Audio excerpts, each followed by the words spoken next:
Why is it that your dog listens great to you, but not to your significant other or your kids or anyone else that might have to look after the dog every now and then? Very common question, and let's answer it. It is much more obvious than you'd expect. Now, the first one is the most important one. Training is not necessarily transferable for most dogs. That's not to say a dog cannot do it with someone else, but they don't just automatically go on their best behavior for someone else if in the past they could get away with whatever it is that they want to be doing with that person.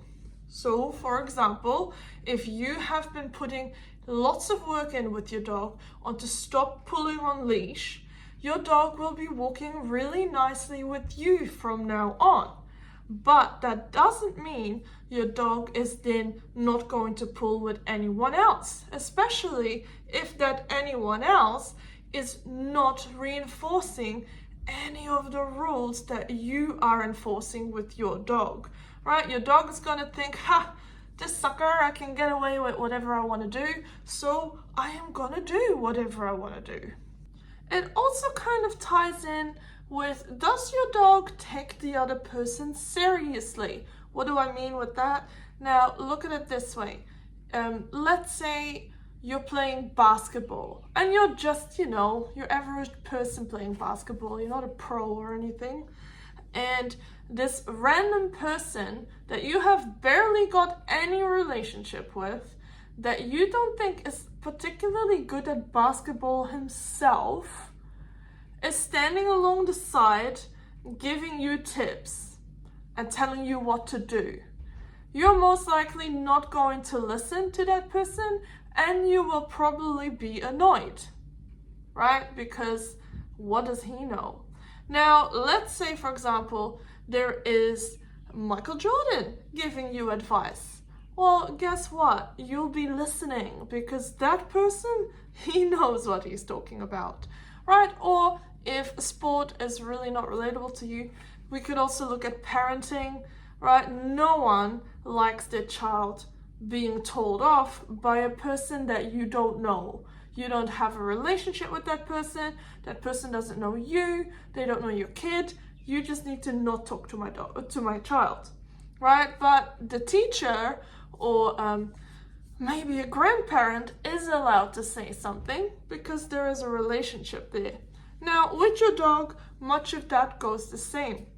So this is possibly less the case when it's your husband or the kids, but say you have a random friend coming to the house, your dog isn't instantly going to take directions from that person if that is not in your dog's character. Now, some dogs are massive people pleasers and they will listen to anyone, so that doesn't apply to them. But not all dogs are that way, right? Not all dogs are just going to listen to any person. So that's something to consider as well. And then the third reason is consistency in rules. Dogs can absolutely figure out who can they get away with stuff and who they cannot get away with stuff. For example, if one person feeds from the plate and the other doesn't, they will sit in front of that person because they know that one is going to give him something.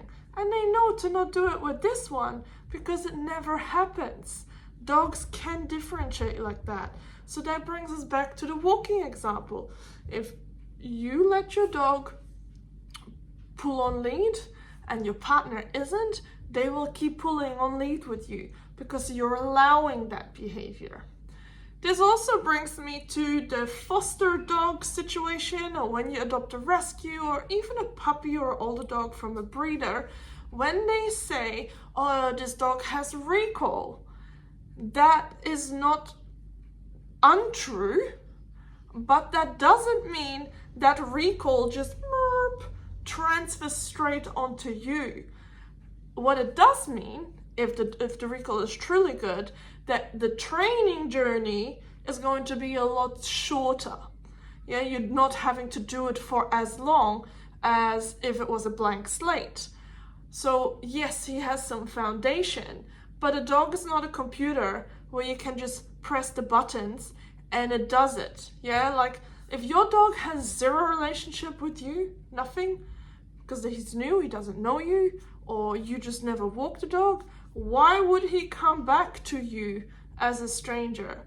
Yeah, you are a stranger to that dog. Even though you adopted him, the dog doesn't know that, right? On day 1 or 2 or 1 week. So this is it. This is why your dog listens to you, but not to your fill in the blank. Yeah. Either the rules aren't consistent, one person hasn't done the training, and because training isn't transferable. Has this happened to you? What happened exactly? Who does your dog listen to and who does he not?